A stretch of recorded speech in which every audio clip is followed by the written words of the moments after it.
দিদি, দিদি তুমি কি আজকেই চলে যাচ্ছ নাকি? হ্যাঁ রে।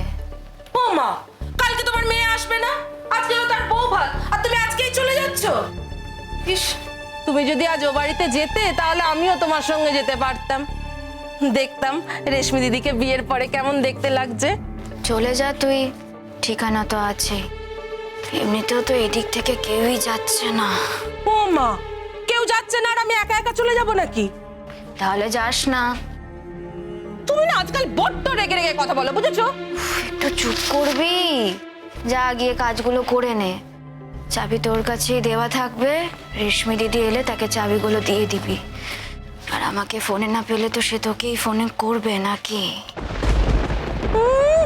রেশমি দিদির বাড়ি বই গেছে, তুমি না থাকলে এখানে এসে একা থাকতে।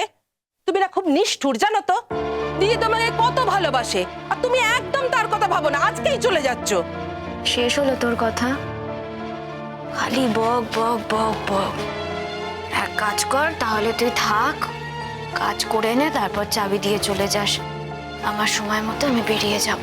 না বাবা, থাকো, তুমি থাকতে থাকতেই। ও শোনো, তুমি যে আজকে যাচ্ছ দিদি সেটা জানে? কথা শেষ হলো তোর?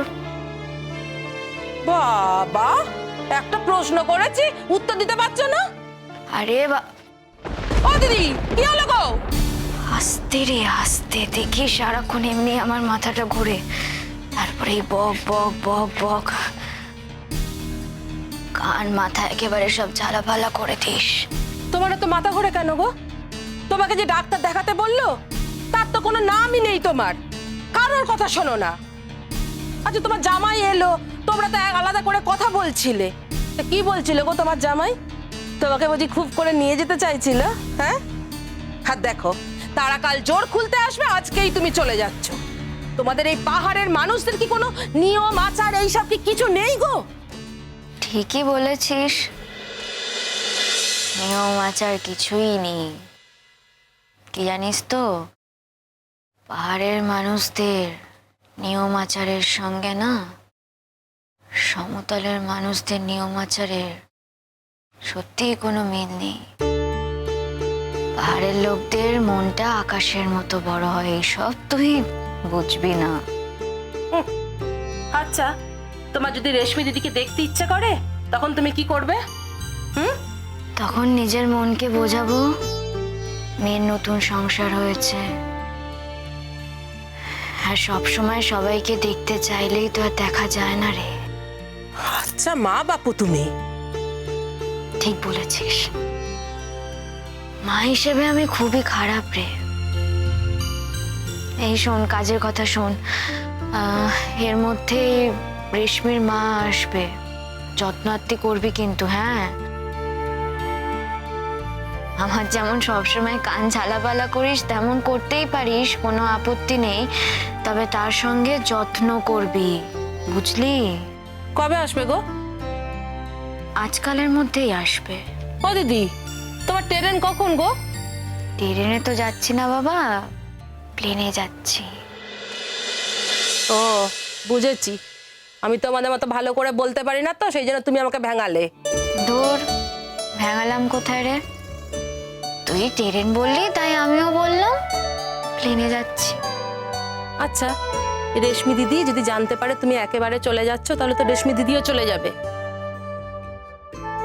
ও আর নতুন সংসার, বর, সবটা ছেড়ে কোথায় যাবে? আর যদি যায়ও আমি ওকে ফেরত পাঠিয়ে দেবো। আমিও চাই না কেউ সংসার ছেড়ে আমার কাছে এসে থাকুক বা আসুক। বুঝেছি, আসলে রেশমি দিদির এই বিয়েটাই তোমার পছন্দ হয়নি, এটাই হলো আসল কথা। এই পাকা পাকা কথাগুলো বন্ধ করবি, যা গিয়ে কাজ কর। তোর পাল্লায় পড়ে দেখছি আমিও আমার নিজের ফ্লাইটটা মিস করব। কাজগুলো করে নে না, আমাকেও তো সময় মতো বেরোতে হবে নাকি? সেই থেকে যে বেরোবে বেরোবে করছো, এত লম্বা চওড়া কথা বলছো, খেয়েছো কিছু? খেয়ে নেবো এয়ারপোর্টে। ও আজকে তার মানে কোনো রান্না করনি, নো ফুড। তা আমি কি খাবো? তুই একদিন তো তুইও হাত লাগাস নাকি আমার সাথে সাথে? যা খেতে মন চাইছে ফ্রিজে আছে তো, বানিয়ে খেয়ে নে। আর শোন একটা কথা, যদি কাল রেশমি দিদি আর ঋতুরাজ তার বর যদি আসে, রান্না করে দিবি কিন্তু, যত্ন আত্তি করে খাওয়াবি কিন্তু। এবার বলো, জোরটা আমাকেই খুলতে হবে? ভালাই ষাট, জোর কেন খুলবো রে? একবার যখন বাধা পড়েছে, বাধাই থাকুক। শোন, যা যা বললাম মনে থাকবে তো? আমার মেয়েটা কিন্তু জানিসই তো, রান্না বান্না কিছুই পারে না। আর এতদিন ধরে কোনোদিনই তো আগুনের ধারে কাছে যেতে দিইনি। তুই যদি ওদের রান্না বান্না করে না খাওয়াস, খেতেই পারবে না ওরা। তুমি খুব খারাপ জানো তো, তোমার আমাদের জন্য একটুও মন কেমন করছে না? মন কেমন করে কি লাভ বলতো? নিজের জীবন দিয়ে একটা কথা বুঝেছি জানিস তো, এই পৃথিবীতে নিজের ছাড়া কেউই নিজের হয় না রে।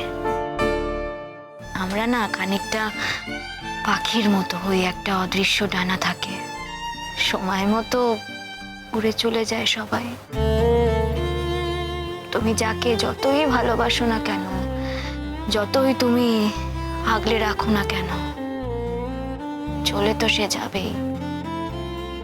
কেউ অন্য জায়গায় চলে যায়, কেউ অন্যের সংসারে চলে যায়, আবার কেউ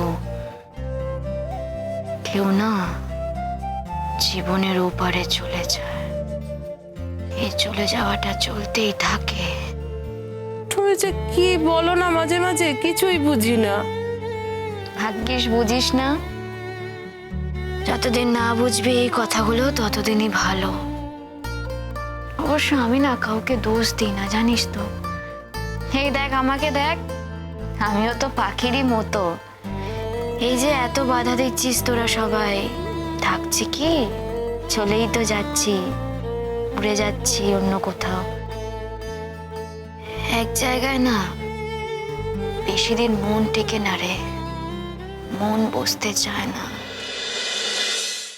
দেখলি তো কত দেরি করিয়ে দিলে এত বক বকের ঠেলায়। যাই এবার উঠি। দাঁড়াও, একদম চুপ করে এখানে বসে থাকবে, কোথাও যাবে না। আমি তোমার জন্য ঘরে যা খাবার আছে নিয়ে আসছি, খেয়ে তারপর বেরোবে। আমার কথাটা শোন, কি আনবি? একটুখানি চিড়ে ভিজিয়ে নিয়ে আসি, খেলে শরীরটা ঠান্ডা হবে। আরে শরীরটা ভালো নেই, খাবো না। তুমি না বড্ড অবাধ্য হয়ে যাচ্ছ। ছোটবেলায় এই কথাটা সবাই বলতো, এই বয়সে এসে তুইও বললি, শুনতে হলো। তোমাকে ছোটবেলায় কে কি বলতো আমি জানি না, কিন্তু তুমি না খেয়ে কোথাও বেরোবে না। তুমি এখানেই বসো চুপ করে, আমি তোমার জন্য খাবার আনছি।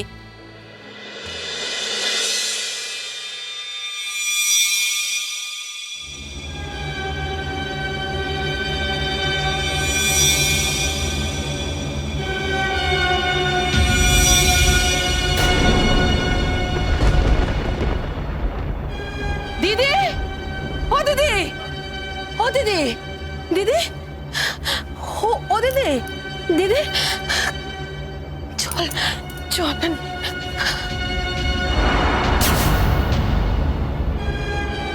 ও দিদি, দিদি,